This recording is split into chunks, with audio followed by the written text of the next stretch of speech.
Welcome to the Anjali Arora talk show. आप देख रहे होंगे कि आज जो हमारा ये शो है इसमें सब कुछ ब्लू ब्लू है because we are having with us blue painter of India. जी हाँ, मिस्टर शरद भारद्वाज। तो चलिए फ्रेंड्स, करते हैं इनसे बात। सर, आपका बहुत स्वागत है हमारे शो पर। Thank you. सर, मैं आपसे पहला क्वेश्चन तो यही पूछूंगी कि जैसे जो ब्लू है वो 70% ऑफ लोगों का फेवरेट होता ही है। मेरा भी बहुत फेवरेट है। मतलब मुझे तो अगर मैं शॉपिंग के लिए जाऊं तो स्पेशल इंस्ट्रक्शन मिलती है, प्लीज नो मोर ब्लू। इतना ब्लू है मेरे घर में कपड़े एंड ऑल। तो ब्लू मेरा भी बहुत फेवरेट है। तो आपका ये ब्लू का जो सफर है, वाई ब्लू ओनली, वो जानना चाहेंगे आप। देखिए देखिए ब्लू आध्यात्मिक दृष्टिकोण से भी और प्राकृतिक दृष्टिकोण से भी सभी का फेवरेट होता है लगभग। और जी। बचपन मेरा घर में ही आकृतियां, ये नील जो होती है कपड़े धोने वाली, उससे आकृतियां बनाने से शुरुआत हुआ मेरा ब्लू का सफर। और जहाँ मैं रहता हूँ वो झीलों की नगरी कहलाता है, तो काफी सराउंडिंग वाटर काफी यहाँ रहा है। तो ब्लू मेरे बचपन से आबो हवा में बहुत रहा। और मैंने भारतीय रेलवे का भी मैंने बहुत सफर किया है, जो एक आम आदमी करता है। ब्लू ट्रेन उसमें ब्लू कलर सी है भारतीय रेलवे को भी। तो कहीं ना कहीं हर तरीके से ब्लू ने मेरे को बहुत इंस्पायर किया। और जितनी भी मेरी पेंटिंग्स होती है सब में ही एक ब्लू कॉमन कलर होता है, जो ये एक छोटी सी एक मेरे को पहचान मिली है ब्लू पेंटर करके। तो ये मेरा एक सफर रहा। और ब्लू सर, मैं कलर जरूर देखा पूछना जाए, चाहूंगी कि आप बेसिकली कहाँ से हैं। मैं उदयपुर राजस्थान से बिलोंग करता हूँ। तभी झीलों की हाँ जी, नगरी। बिल्कुल झीलों की नगरी बोला जाता है। हाँ जी। तो हम जरूर जानना चाहेंगे कि बचपन में जब आपने कहा कि आपको बचपन से ही ब्लू से लगाव हुआ, तो ये स्टार्ट कैसे हुआ? क्योंकि हर पैशन जर्नी कहीं ना कहीं से इंस्पायर होकर स्टार्ट होती है। तो वो कौन सा मोमेंट था आपकी लाइफ का? देखिए स्टार्ट होने का ना कोई उम्र कोई वो नहीं होती है, कभी भी कहीं से भी कोई भी इंसान स्टार्ट हो सकता है। कितनी राइट। हजारों इसके एग्जाम्पल हैं। बट एक एक अच्छी बात ये थी कि मुझे ये बचपन से पता था कि मैं पढ़ाई में काफी कमजोर रहा हूँ, एक नॉर्मल चाइल्ड की तरह। तो बट एक झिझक अंदर, एक कुछ ना कुछ करने की जो हर इंसान में होती है कि मुझे कुछ ऐसा करना है जो कि दुनिया में अलग हटके हो। तो कहीं ना कहीं वो रास्ते में अपने खोज रहा था। और उन रास्तों को खोजते खोजते मैं पेंटिंग्स की दिशा में मुड़ता चला गया। मैंने ड्राइंग सब्जेक्ट भी लिया 11th-12th में, जो एक बेसिकली सारे बच्चे लेते हैं। और इसी के साथ साथ यही मेरी पहचान बनी। पेंटिंग्स करी, काफी सारी पेंटिंग्स करी। Art school of art Jaipur से बैचलर डिग्री करी, मास्टर डिग्री करी मैंने। बट बचपन में ये सारी चीजें कहीं ना कहीं मेरे को झंझोड़ दी थी कि मैं फर्स्ट रैंकर से compete करूं तो कैसे करूं। यानी जब स्कूल के रंगमंच पे आप अगर फर्स्ट रैंकर को कोई अवार्ड दिया जा रहा है तो मुझे किस कैटेगरी में दिया जाए। तो उस रास्ते की खोज में मैं पेंटिंग्स की और ज्यादा मुड़ गया। और इससे मुझे एक अच्छी आइडेंटिटी मिल पाई, जिसकी वजह से आज लोगों के बीच में मेरी एक अच्छी पहचान बनी है। तो ये झंझोड़ जो अंदर की होती है, जो इंसान खुद को खोजने के लिए निकलता है, तो वो कहीं ना कहीं एक अच्छी दिशा में जरूर मुड़ जाता है।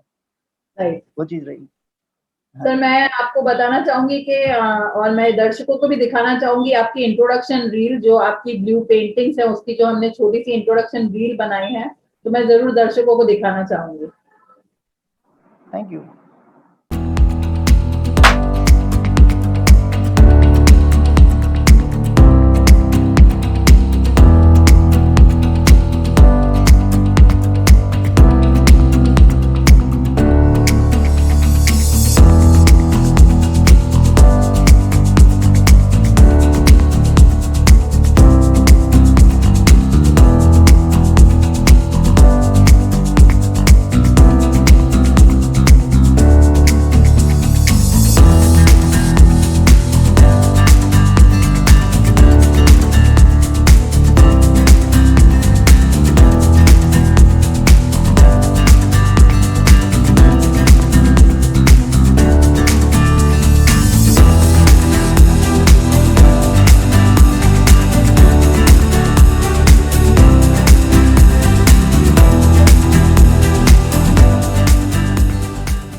जी सर। सर, शो रील में तो देखा हमने कि आपको काफी अवार्ड्स इसी एज एन आर्टिस्ट बहुत मिले। तो हम आपसे जरूर जानना चाहेंगे कि जैसे आपने कहा कि ब्लू से आपको लगा कि आपको एक रिकग्निशन होनी चाहिए कि अगर पढ़ाई में नहीं तो कुछ ऐसा कि लोग आपको पहचाने?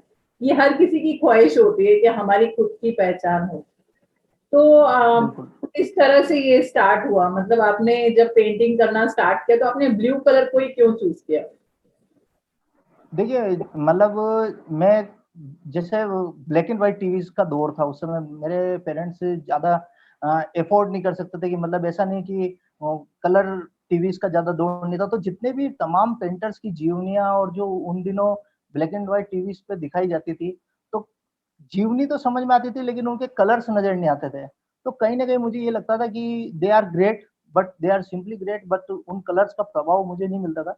और जो नीला रंग था, जो सबसे ज्यादा एक मीडियम क्लास में घर में इजीली होता है नील के रूप में, कपड़े धोने वाली, उसको घोल घोल के मैं खूब फेंकता था, खूब खेलता था। ये एक मतलब एक मेमोरीज में आ गया मेरे। और वहीं से, और कहीं ना कहीं बहुत ज्यादा जब बच्चे पढ़ाई में कमजोर होते हैं तो उनको डांट मार ये सब चीजें बहुत ज्यादा मिलती है, तो कहीं ना कहीं ये सब चीजें मुझे उस दिशा में लेती चली गई। और अच्छा। ब्लू का, हाँ, और जब पेंटिंग्स मैंने स्टार्ट किया तो कहीं ना कहीं फर्स्ट टाइम जब मेरे सामने एज ए स्कूल में एक आर्ट वर्क रखा जाता है, तो वो फर्स्ट आर्ट वर्क भी ब्लू जग ही था, बाय लकी। तो वो उसको भी मैंने एक तोड़ के वो सब चीज की, और फिर धीरे धीरे बढ़ता गया। सफर इतना लंबा हो चुका है कि अब कई बार मुझे खुद की भी आर्ट वर्क, कई बार कई चीजें में मुझे याद नहीं आ पाती है कि मैं वहां भी गया हूँ या ये चीजें हैं, तो ये ऐसी ऐसी चीजें होती है तो अच्छा लगता है। और बहुत लंबा सफर है, इसका कोई एंड नहीं है, आर्ट की जर्नी का कभी कोई एंड नहीं है। बट और मैंने हमेशा से कोशिश करी है कि मैं एक क्रिएटिव और एक न्यू आइडेंटिटी वाला आर्टिस्ट बनूं देश के लिए, या ओके। यानी मेरी मेरा जीवन ऐसा रहे कि लोगों को इंस्पायर करे, आने वाले आर्ट लवर्स को, आर्ट स्टूडेंट्स को, और एक नई पहचान के साथ में एक नया आर्ट वर्क्स लोगों के सामने आए। यानी ऐसा खूब आर्ट वर्क्स बन रहे हैं, बट हम लोग आज भी बहुत सारे आर्टिस्ट अपनी आइडेंटिटी ढूंढ रहे हैं कि हु आर वी, और काम वही होता है जो प्राउडली फीलिंग आए। यानी आज अगर मैं चाहे इंटरव्यू कर रहा हूँ, चाहे मैं पेंटिंग कर रहा हूँ, जो भी मैं कर रहा हूँ अपने जीवन में, वो अपने तरफ से इतना 100% हो कि वो आने वाले टाइम में एक इतिहास क्रिएट करे कि व्हाट अ ग्रेट थिंग। तो ये मेरी कोशिश रहती है। हाँ जी। तो सर मतलब आपको क्या लगता है, मतलब आपने ब्लू कलर चूज किया है, इट्स गुड, मतलब ये तो पीस का कलर कहा जाता है। तो आप कलर तो ठीक है, मगर आपने क्या सोचा कि आपको क्या ड्रॉ करना है, लाइक किस तरह की क्रिएटिविटी देखिए, कर रहे हैं? देखिए, जब मैंने फर्स्ट टाइम ब्लू चूज करा, जब मैच्योरिटी से चूज करा कि एक, पहले तो मैं काफी खेल रहा था, ठीक है, और मुझे पता नहीं था कि मैं क्या खेल रहा हूँ या क्या बना रहा हूँ। बट जब मेरी फर्स्ट एग्जीबिशन हुई जयपुर के अंदर, जवाहर कला केंद्र में, ब्लू पेंटर के नाम से, और उसके भी पहले जब एक मेरा शो हुआ, उसमें मेरे कुछ आर्टवर्क्स एक प्राइवेट आर्ट गैलरी में जयपुर में लगे हुए थे।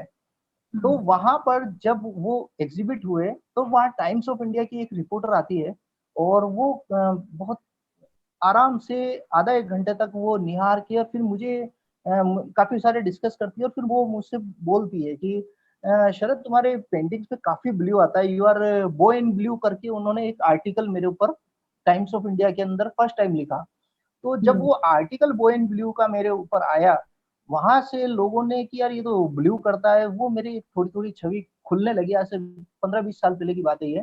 तो जब ओके। वो छवि खुलने लगी तो लोगों ने ऑटोमेटिकली ब्लू पेंटर करके एक जनरेट करना चालू करा। तो जहां भी मैं जाता था तो वहाँ ब्लू पेंटर का नाम, एक टैग नेम मेरे साथ होता था हमेशा, और आज यही एक मेरी पहचान बन गई। तो जितने भी आप गूगल पे सर्च करेंगे, तो जितने भी इंटरव्यूज मेरे दिखेंगे, तो ब्लू पेंटर ऑफ इंडिया के थ्रू नजर आएंगे आपको। तो ये सारी चीजें अपने आप होती चली गई। मैंने कभी ऐसा सोचा नहीं था कि इस सफर में मेरे को इतनी जल्दी कोई टैग नेम मिलेगा, और या फिर ऐसा कुछ होगा। और फिर जब एग्जीबिशन होने लगी, तो मेरा इंट्रोडक्शन ब्लू पेंटर के थ्रू ही आगे सामने आने लगा। ओके। ये एक शुरुआत रही मेरी। तो आपकी फैमिली में हम जरूर जानना चाहेंगे शरद कौन कौन है और किस तरह से उनका सपोर्ट रहा है आपके आर्ट वर्क पे? देखिए, मेरी फैमिली में मेरा एज ए आर्टिस्ट कोई भी नहीं रहा है। मतलब फर्स्ट टाइम, और इनफैक्ट मेरे फादर एक बिजनेसमैन रहे हैं, तो उनकी तो ख्वाहिश थी कि मैं उन्हीं के बिजनेस को संभालूं, और कई सारी वही जो एक सिनेरियो कॉमन फैमिलीज का होता है। बट वही एक, कभी कभी इंसान खुद की चीजों में ऐसा इन्वॉल्व हो जाता है कि मैं धीरे धीरे धीरे करते करते एक पेंटर ही बन गया।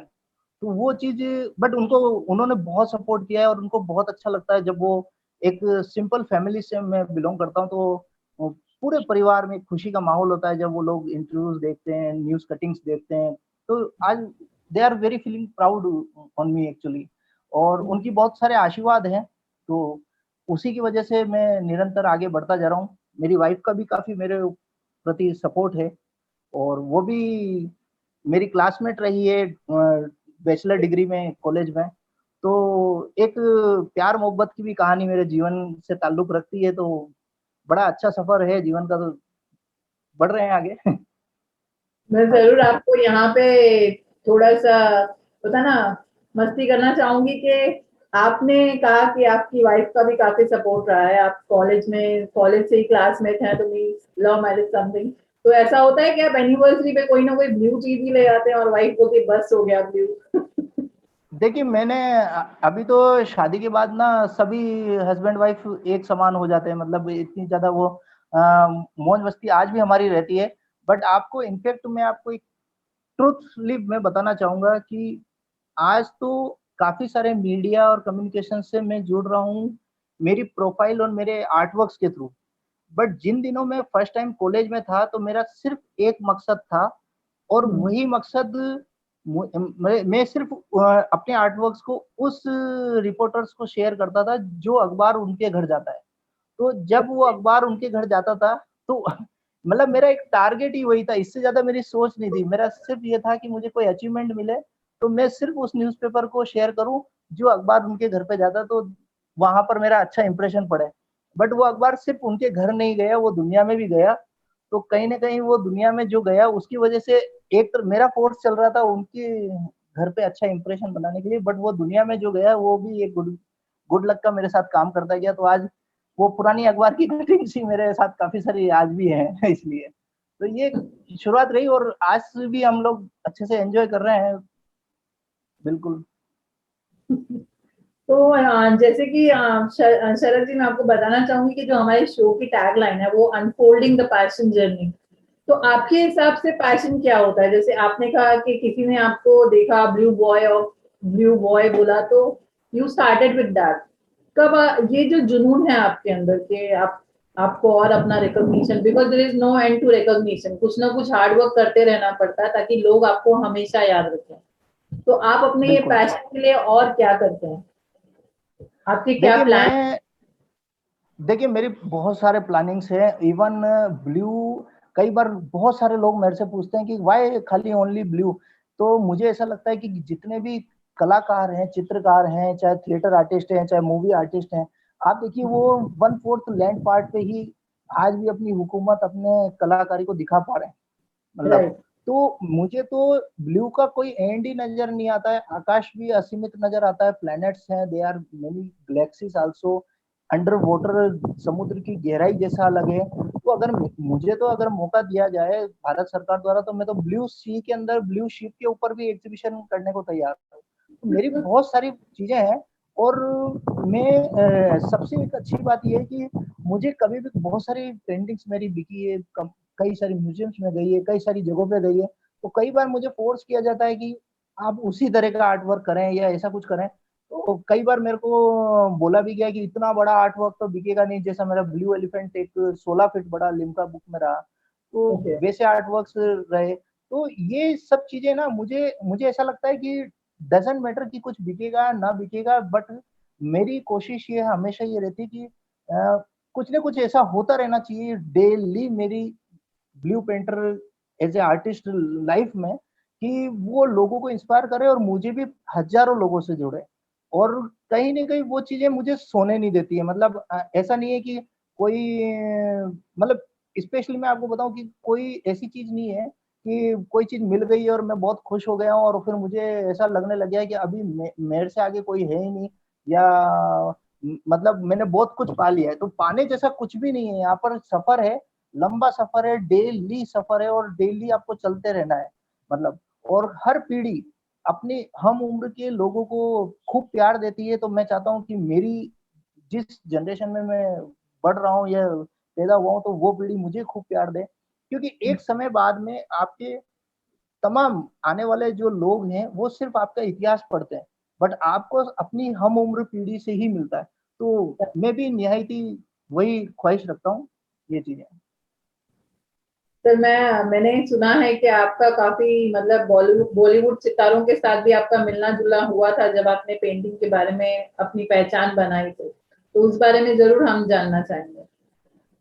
देखिए, बॉलीवुड सेलिब्रिटीज के टच में मैं बचपन से काफी रहा हूँ, क्योंकि मेरा जो प्लेस है वहां पर फूल बने अंगारे की रेखा की बचपन में मैंने काफी शूटिंग्स देखी थी, वो हुई थी।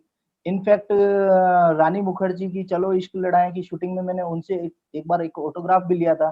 जो ओके। फर्स्ट टाइम मैं जब उनसे ऑटोग्राफ लिया रानी मुखर्जी से, तो जब स्कूल में जाके मैंने बच्चों को दिखाया तो उन्होंने बहुत सारी मेरी मजाक बनाई। यार वो तो बहुत सेलिब्रिटी है, उनका ऑटोग्राफ तो तुम्हें मिल ही नहीं सकता, जो अखबारों में आता है कि इतनी भीड़ थी तो लोगों को मिलने नहीं दिया जा रहा था, ऐसा। तो मैंने उसको आप बिलीव नहीं करेंगे, मैंने उसको फाड़ के तुरंत फेंका। मैंने कहा वो कभी भी वो चीज कभी नहीं करनी चाहिए लाइफ में जिसका कि लोग विश्वास नहीं कर सके। आप तो मैंने वो एक मैसेज बचपन में ही सीख लिया था कि हमेशा आप अपने कैलिबर पे जिंदा रहें, ना कि ये छोटी छोटी चिट्ठी पत्रों पे या इन चीजों पे। तो जितना आपका कैलिबर का दृष्टिकोण बड़ा होगा, तो मेरे को वो लेसन बचपन में मिल गया था। उसके बाद से मैंने आज तक और आगे भी मैं हमेशा इससे यही कोशिश कर रहा हूँ कि लोग मुझे मेरे कैलिबर के थ्रू जाने। और इसी के साथ साथ बहुत सारी जगह देहरादून फिल्म फेस्टिवल में मेरा ब्लू ईगल डिस्प्ले हुआ था, जहाँ सागर सरहदी जी थे, सुभाष घई जी थे, रजा मुराद जी थे, और जिम्मी शेरगिल जी थे, बहुत सारे लोग थे। और सूरत फिल्म फेस्टिवल में ओमपुरी जी के साथ मुझे पहली बार रहने का मौका मिला था, 2 दिन उन्हीं के साथ रुका था। मैं उस समय एक किड जैसा था बिल्कुल। अच्छा। बहुत ही बड़े इंसान थे वो, उनकी शब्दों में तारीफ ही नहीं हो सकती है। मतलब इतने बड़े एक्टर और इतने बड़ी हस्ती थे वो। और मुझे तो ऐसा लग रहा था कि वो मेरी उम्र के थे, मतलब ऐसा बिल्कुल उन्होंने फील ही नहीं। मैं इतना डरते डरते फर्स्ट बार जब मुझे इनविटेशन आया था, और मैं फ्रेंड के थ्रू वहां पर इनवाइट हुआ था, तो जब मैं वहां गया फिल्म फेस्टिवल में और 2-3 दिन में उन सब सेलिब्रिटीज के साथ रहा, बहुत सारे लोग थे वहां पर, सतीश कौशिक जी भी थे। तो उनके साथ में जब मैं एक साथ रहा, तो फर्स्ट टाइम उन्होंने मैं आर्ट वर्क कर रहा था ना, मैं जो भी मैंने पेंटिंग बनाई थी, फिर उन्होंने लव शरद ओमपुरी करके उन्होंने आज भी वो ऑटोग्राफ मेरे पास रखा है एक पेंटिंग के ऊपर। तो ओके। ऐसी बहुत सारी मेमोरीज मेरी सेलिब्रिटीज के साथ, ग्रेसी सिंह जी के साथ रही थोड़ी बहुत। और मतलब ये सब देखिए, जब आप क्रिएटिव कुछ करते हैं तो कहीं ना कहीं कला जगत सारा एक है, मतलब सारी सोच विचारधारा एक है। हम लोग कहीं ना कहीं जो भी इंसान नया सोचता है, वो साइंटिस्ट भी है, इंजीनियर भी है, वो चित्रकार भी है, वो पत्रकार भी है। तो जो इंसान लेबर वर्क से हटकर जीवन में कुछ नया करना चाहता है, वो हर एक पर्सन मेरी नजर में कलाकार है। एक्चुअली, और वैसे भी जैसे कि आपने कहा आप ओमपुरी जी के साथ रहे तो आपको एहसास ही नहीं हुआ इतना कि इतने बड़े आर्ट एक्टर होते। बिकॉज कहते हैं ना कि बिल्कुल। पेड़ जितना जितना फल हो पेड़ में उतना वो झुका हुआ होता है, और बहुत सहज इंसान थे वो तो, बहुत ही। बिल्कुल। जितने बड़े एक्टर होते हैं उतने वो डाउन टू अर्थ होते हैं एक्चुअली में। बिल्कुल। तो सर मैं आपसे पूछना चाहूंगी कि आप फिल्मों का शौक भी रखते होंगे थोड़ा बहुत फिर तो। बहुत बहुत इनफैक्ट देखिए, मेरी खुद की भी एक छोटी सी ख्वाहिश है कि जो मेरा ब्लू पेंटर करके जो पहचान बनी है, उसमें जब मैं सागर सरहदी जी जिन्होंने नूरी फिल्म लिखी थी, तो फर्स्ट टाइम मैं जब देहरादून फेस्टिवल में गया था, तो लास्ट 2-3 साल पहले, तो उन्होंने एकदम से मेरे से पूछा कि तुम ठीक है यहाँ। उन्होंने जब अखबार की कटिंग्स देखी कि मेरा नाम वहाँ के तमाम न्यूज़पेपर्स में उनकी मीडिया द्वारा दिया गया, तो उन्होंने मेरे से पूछा कि भाई क्या मतलब क्या ब्लू पेंट हो रही। तो उन्होंने जैसे ही मेरी ये ब्लू वाली बचपन की नील गुण, उन्होंने कहा कि मेरे पास 5 मिनट में तुम बताओ मुझे कैसे, क्या है ये ब्लू पेंटर, क्यों है, क्या है। तो जब जैसे ही उन्होंने मेरे से कहानी सुनी, तो उन्होंने मेरे को बोला कि शरद तुम ट्राई करना, और बोले कोई अगर स्टोरी मेकर और एक अच्छी सी डॉक्यूमेंट्री अगर तुम्हारे इस पे बनाएगा तो बहुत अच्छा चलेगा, बोले through the eyes of blue painter और ऐसा समथिंग कुछ कोशिश करना।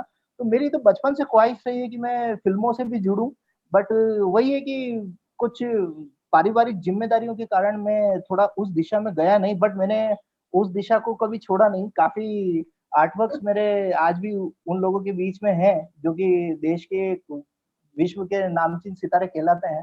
तो मुझे खुशी होती है कि चलिए मैं किसी न किसी रूप में उस समाज का एक भाग हूँ, तो ये अच्छा लगता है मुझे। हाँ जी। तो वैसे देखा जाए तो आज तो आप जिस शो में आए हैं यहाँ पर बहुत सारे सेलिब्रिटीज आ चुके हैं, तो फिर आप भी एक वन ऑफ देम हो गए हैं। देखिए, ये आप लोगों का बड़प्पन है, और रियली एक कलाकार के लिए बहुत बड़ी बात होती है कि समाज, मीडिया जगत के लोग, आप जैसे नामचीन सेलिब्रिटीज को होस्ट करने वाले लोग हम जैसे लोगों को सराहें, प्यार दें और लोगों तक पहुंचाएं। तो जो एक सफर मतलब जारी रहता है इन चीजों से, तो बड़ा अच्छा लगता है। तो ये सब मैं मतलब मेरे पास शायद नाम भी मैं इतने याद नहीं रखूंगा जिन लोगों ने मुझे इतना सारा प्यार दिया है, और जितने मोर देन 250 आर्टिकल्स मेरे ऊपर आए हैं, मोर देन 150 सर्टिफिकेट्स दिए हैं। तो अब सबका नाम लेना तो पॉसिबल नहीं है, बट ये कि हमेशा से दिल से सभी लोगों के प्रति, हमेशा से जिन लोगों ने भी शरद को आगे बढ़ाने में योगदान दिया, तो मुझे हमेशा से उनके लिए तो धन्यवाद हमेशा ही रहता है। बिल्कुल। सर आर्ट तो आर्ट होता है, चाहे वो परफॉर्मिंग आर्टिस्ट हो या विजुअल आर्टिस्ट हो, हर किसी की क्रिएटिविटी है तो जो काम करती है। तो सर हम आपसे जरूर पूछना चाहेंगे कि इसके अलावा और क्या पैशन है आपका, आर्ट के अलावा। देखिए, म्यूजिक मैं बहुत सुनता हूँ, मुझे म्यूजिक अच्छा लगता है, म्यूजिक मैं बहुत सुनता हूँ, फिल्म्स मैं बहुत देखता हूँ। और इसके अलावा जर्नी करना मुझे बहुत अच्छा लगता है। मतलब तमाम भारत का ऐसा कोई छोर नहीं है जो मैंने रन नहीं किया है। और ऐसा नहीं कि रफली खाली एक टूरिस्ट टूरिस्ट प्लेसेस देखे, मैं आर्ट कैंप्स के थ्रू, बहुत सारी पर्सनल जर्नीज के थ्रू लगभग भारत के सभी छोर पे गया हूँ। भारत भवन का म्यूजियम हो, चाहे चोलामंडल हो, चाहे पटना म्यूजियम हो, चाहे मतलब तमाम। हम्म,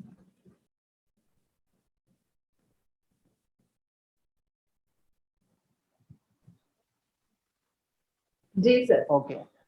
देखिए, पेंटिंग्स के अलावा मुझे म्यूजिक और फिल्म्स देखना बहुत अच्छा लगता है। ये मैं बहुत एंटरटेन करता हूँ, क्योंकि मुझे लगता है 3 घंटे में मूवीज देख के मैं एक पूरा एक चैप्टर फिनिश कर पाता हूँ। तो ये मुझे बहुत अच्छा लगता है। इसके अलावा मैंने जर्नीज बहुत की है इंडिया की, और काफी मुझे घूमना बहुत पसंद है, लोगों की जीवन शैली देखना बहुत पसंद है। तो इसके थ्रू आर्ट एग्जीबिशंस में, आर्ट कैंप्स में, आर्ट टॉक्स पे मैं बहुत सारी जगहों पे गया हूँ, चाहे भारत भवन का म्यूजियम है, ओके। चाहे चोलामंडल हो, बहुत सारी जगहों पे मैं गया हूँ। और इसके अलावा भी पर्सनल जो आध्यात्मिक दृष्टिकोण से भी मैंने अमरनाथ से कन्याकुमारी तक, द्वारका से भुवनेश्वर, सब जगह की मैंने खूब सारी यात्राएं कर रखी है। अच्छा। तो बहुत घूमना मुझे बहुत पसंद है। और जितना एक कलाकार घूमता है, उतना उसका चाहे वो किताबों की ज्ञान से घूमे, चाहे वो पर्सनली फुटवॉक करके घूमे, तो मुझे ऐसा लगता है कि कलाकार को चाहे तो वो मस्तिष्क, माइंड थॉट से घूमे, चाहे वो फुटवॉक से घूमे, बट उसको घूमना जरूर चाहिए। उसको अपने अलावा दूसरों की जिंदगियों में किस तरह लोग बड़े बने, किस तरह लोग ड्रीम्स पूरे कर पाए खुद की। हर हर इंसान की बचपन में सिंपल ही थॉट होती है कि लोग पहचाने, पैसा हो, इज्जत हो, और हमारी लाइफ के बाद भी लोग हमें जाने। तो वो चीजें कैसे पॉसिबल है, तो वो सब चीजें आपको जब आप यात्रा करते हैं, चाहे वो आध्यात्मिक यात्रा हो, चाहे वो ज्ञान की यात्रा हो, उसके बाद ही आपको वो चीजें समझ में आती है, और वो धीरे धीरे बढ़ती आगे, और उसका फल भी मिलता है, मुझे ऐसा लगता है। हाँ जी। सही बात है सर, एक्चुअली में। और ट्रैवलिंग से तो जितना ट्रैवल करो उतना ऑब्जर्वेंस, उतनी क्रिएटिविटी आप लोगों की बढ़ती होगी ऑब्वियसली। बिल्कुल। तो सर आपने कहा कि आप म्यूजिक काफी सुनते हैं, तो एक सॉन्ग सुनाना चाहेंगे हम सबको ट्राई करके। देखिए मेरी और थोड़ी आवाज देखिए बिल्कुल में। हाँ, देखिए बिल्कुल मेरी मतलब मैं ठीक है, पेंटिंग्स अच्छी कर लेता हूँ, बट एक तो मैंने जैसे हाँ, बताया। होता है ना कि वो हम यहाँ पे कोई सिंगिंग कंपटीशन नहीं कर रहे हैं, बस हमें थोड़ा सा एक होता है ना, मूड चेंज करने के लिए हर कोई गाना गा लेता है। तो आप शुरू करिए, मैं बट आपको। मैं गाने की जगह मैं बशीर बद्र की एक मेरे को जो वो है पोयम, वो मुझे बहुत अच्छी लगती है। तो श्योर। फॉर मूड चेंज, और वो बहुत इंस्पायर भी करती है कई बार, तो वो मुझे हमेशा याद भी रहती है।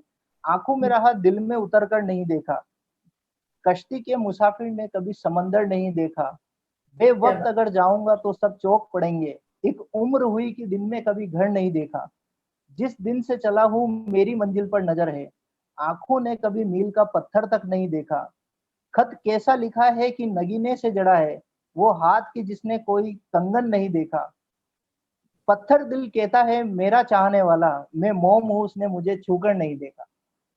वाह ये क्या कुछ शब्द मुझे हमेशा याद रहते हैं, तो मैं अच्छे बात। हमेशा से कोशिश यही करता हूँ कि मेरा व्यक्तित्व एज ए कलाकार, भले मेरी ख्याति ईश्वर मुझे खूब दे, लेकिन मैं चाहता हूँ कि मेरा नेचर हमेशा मोम जैसे ही बनाए रखे, ताकि मैं हर आकृति में हर लोगों से जुड़ सकूं, ज्यादा टफ नहीं होना चाहता मैं।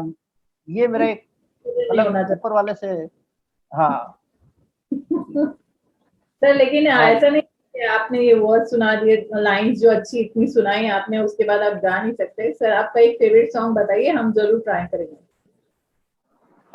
फेवरेट सॉन्ग मेरा धड़कन का है, धड़कन के सॉन्ग्स मुझे काफी अच्छे लगते हैं, और मैं पर्टिकुलर म्यूजिक सिर्फ बॉलीवुड का नहीं सुनता, मतलब मैं मुझे कई बार ये कन्नड़ और तमिल और बहुत सारे, मैं कुछ भी मतलब जो भी डाटा स्टफ मुझे दिखता है वो मैं सुन लेता हूँ, तो राजस्थानी भी सुन लेता हूँ, फोक्स भी सुन लेता हूँ। धड़कन मूवीज के सॉन्ग्स मुझे काफी टच करते हैं, अच्छे लगते तो गाइए सर जरूर।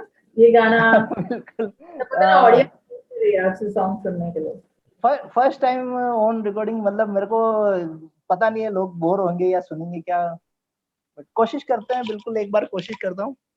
जी सर। तुम दिल की धड़कन में रहते हो, रहते हो, मेरी इन सांसों से कहते हो, कहते हो, बाहों में आ जाओ, सपनों में खो जाओ, तुम दिल की धड़कन में रहते हो, रहते हो। क्या बात है सर, इतना अच्छा गाया।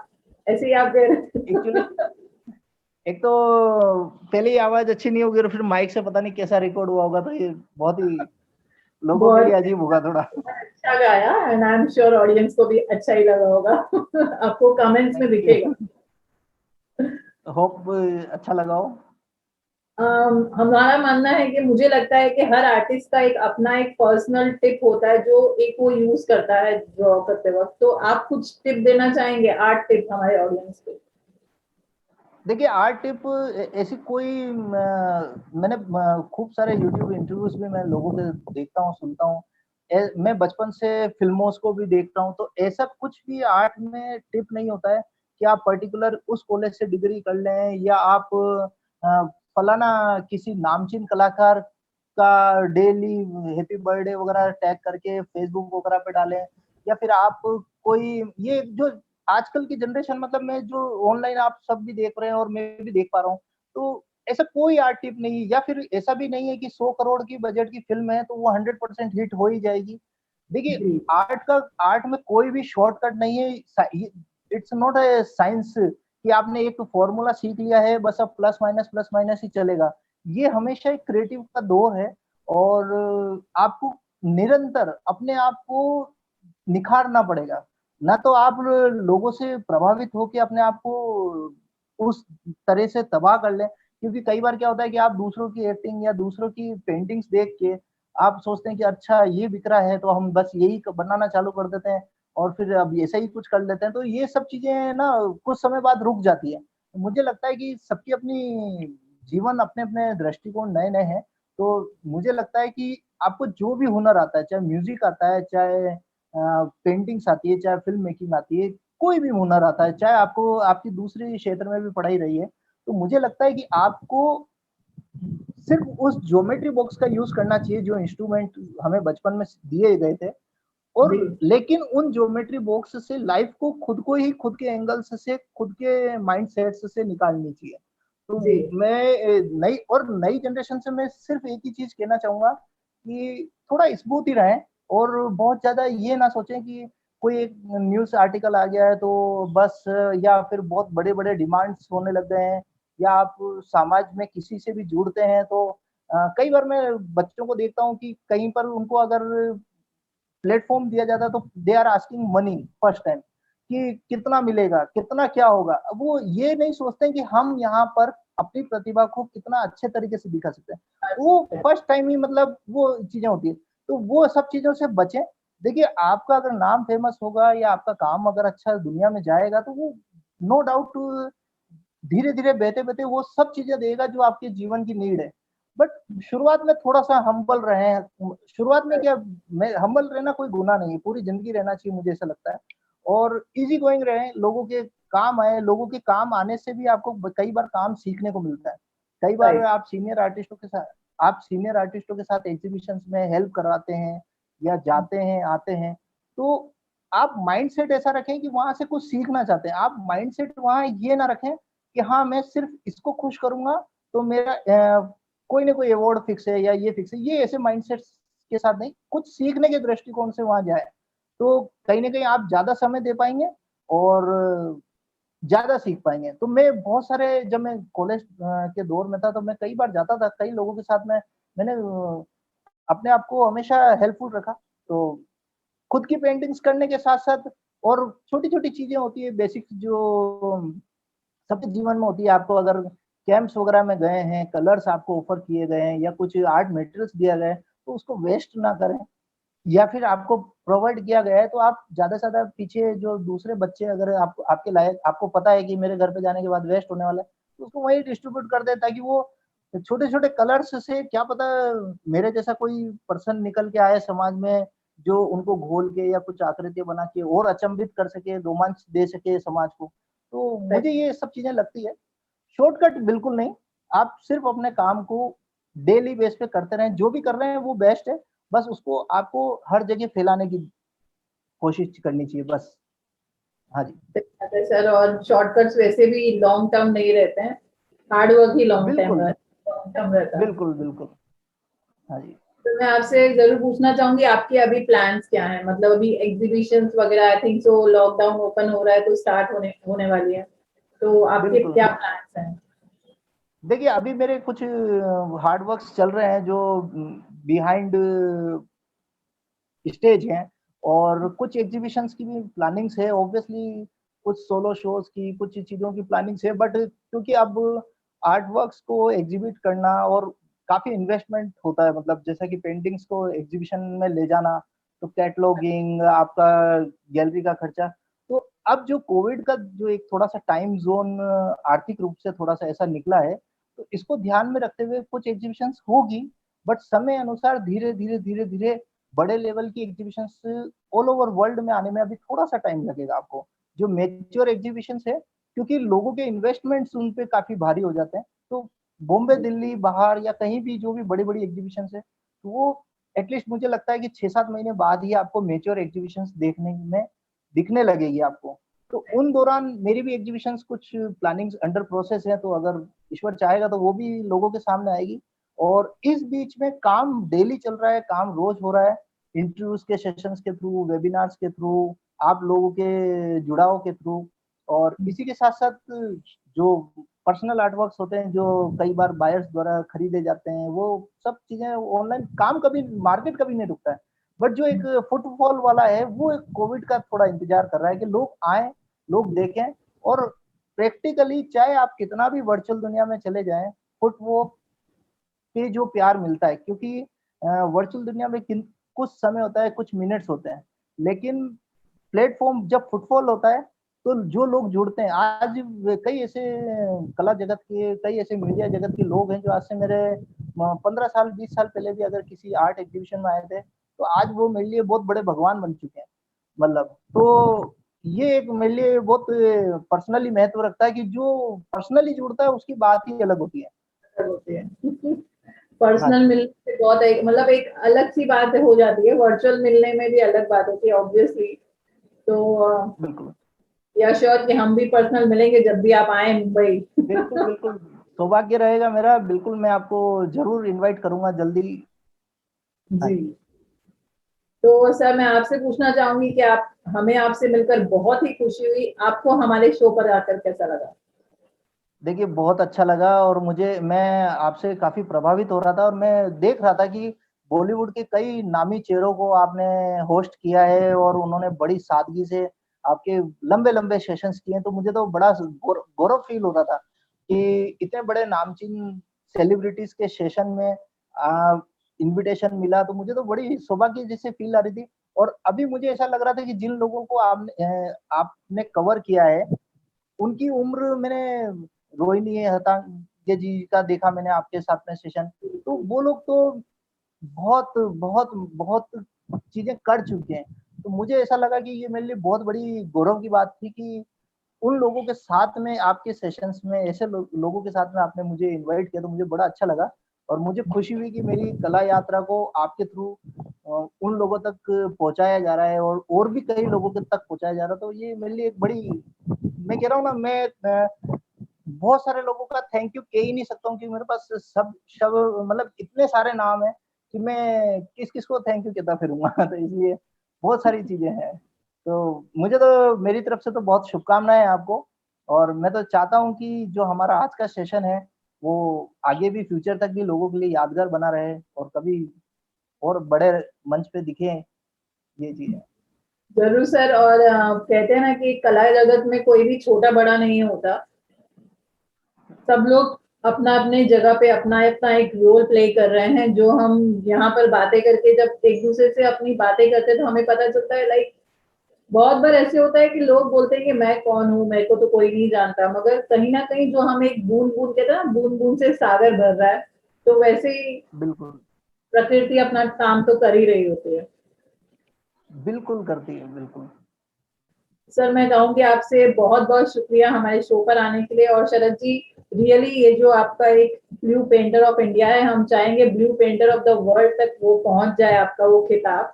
यह हमारी दुआ है आपके लिए। बिल्कुल बिल्कुल शुक्रिया। और मैं बिल्कुल, जैसा आपने कहा, वर्ल्ड में पूरे सभी लोग, प्रकृति अपना काम करती है, तो आपने भी जो शुभकामनाएं दी, तो अभी जिम्मेदारी मेरे काम की है और मैं पूरी कोशिश करूंगा कि आने वाले समय में कुछ और भी ऐसी बातें या और भी ऐसे काम और ऐसी ईश्वर ऊंचाइयां दे कि आपको ये यादगार सेशन याद आए, कि आपको लगे कि हाँ उस समय ये चीज यहाँ हुई थी, तो आने वाले टाइम में और भी अच्छी जगह, तो ऐसी अच्छी जरूर मेमोरीज हम ईश्वर। वापस बुलाएंगे।